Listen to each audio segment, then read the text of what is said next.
V resnici še sama ne vem, zakaj. V bistvu je to en način izražanja, ne. Ja, malo bolj resno šele, ko sem prišla na akademijo, tako da to je v bistvu šele 5 let nazaj. Rišemo itak vsi že kot otroci. Ja, akademija se mi zdi mogoče edini tak prostor, kjer lahko, ki ti da znanje, no, v bistvu.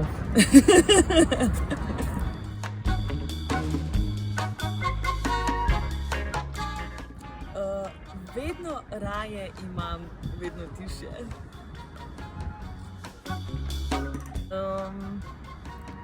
Zelo veliko je tle razmišljanja, ne, po sestavljanju malih delčkov in koščkov in jemanja mogoče tudi veliko simbolike uporabljam jaz. Ja, potem lahko sestavaš take puzzle, ki se ti dogajajo v glavi in pa ko rata, ponavadi nikoli ne rata isto, kar se ti imel v glavi, rata pa ponavadi če boljšno.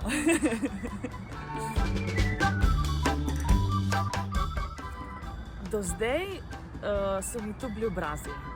Že fizično človek odraža to, kar je v njemu, in z risanjem je tak občutek, da si bi ga dotikal, ne.